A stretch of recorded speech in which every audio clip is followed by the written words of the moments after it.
سیدہ فاطمہ کی چادر اور شمعون یہودی کا اسلام قبول۔ ایک مرتبہ قبیلہ بنو سلیم کے ایک بہت بوڑھا آدمی حضور صلی اللہ علیہ وآلہ وسلم کی بارگاہ میں حاضر ہوئے اور مسلمان ہو گئے۔ حضور صلی اللہ علیہ وآلہ وسلم نے انہیں دین کی ضروری احکام بتائی اور پھر فرمایا، کیا تمہارے پاس کچھ مال بھی ہے؟ اس نے عرض کی، یا رسول اللہ صلی اللہ علیہ وآلہ وسلم، اللہ کی قسم بنو سلیم کے 3000 آدمیوں میں سب سے زیادہ غریب اور محتاج میں ہی ہوں۔ حضور صلی اللہ علیہ وآلہ وسلم نے صحابہ کی طرف دیکھا اور فرمایا، تم میں سے کون اس مسکین کی مدد کرے گا؟ حضرت سعد بن عبادہ اٹھے اور کہا، یا رسول اللہ صلی اللہ علیہ وآلہ وسلم، میرے پاس ایک اونٹنی ہے جو میں اس کو دیتا ہوں۔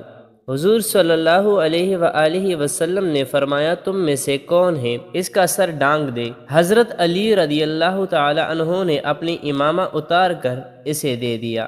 حضور صلی اللہ علیہ وآلہ وسلم نے فرمایا، اس کے خوراک کا بندوبست کون کرے گا؟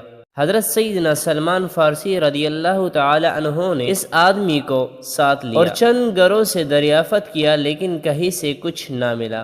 آخر سیدہ فاطمہ رضی اللہ تعالی عنہا کے گھر گئے، دروازے پر دستک دی۔ سیدہ رضی اللہ تعالی عنہا نے پوچھا، کون ہے؟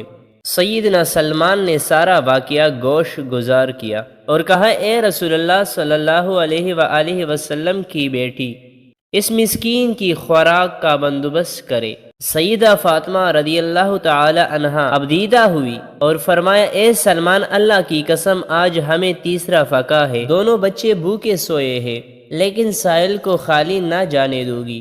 جاؤ، یہ میری چادر شمعون یہودی کے پاس لے جاؤ اور اس سے کہو، فاطمہ کی یہ چادر رکھ لو اور اس کے عوض مسکین کو کچھ کھانے کو دے دو۔ سیدنا سلمان چادر لے کر شمعون کے پاس پہنچے، اس کو تمام بات بتائی تو اس نے کہا، اے سلمان، اللہ کی قسم یہ تو وہی لوگ ہیں کہ جن کی خبریں تورات میں دی گئی ہے، تم گواہ رہنا میں فاطمہ کے باپ پر ایمان لاتا ہوں۔ شمعون نے غلہ بھی دے دیا اور چادر بھی واپس کر دی۔ سیدہ نے اناج پیسا اور کھانا تیار کر کے محتاج کو دے دیا۔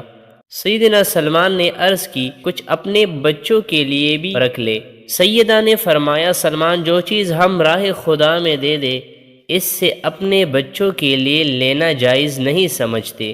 سیدنا سلمان کھانا لیا اور اس مسلمان کو ساتھ لے کر حضور صلی اللہ علیہ وآلہ وسلم کی بارگاہ میں حاضر ہوئے۔ حضور صلی اللہ علیہ وآلہ وسلم نے سارا کھانا اسے عطا کیا اور خود سیدہ کے گھر تشریف لائے۔ سیدہ کے سر پر دست شفقت پھیرا اور آسمان کی طرف دیکھ کر یہ دعا کی، اے اللہ، فاطمہ تیری کنیز ہے، اس سے راضی رہنا۔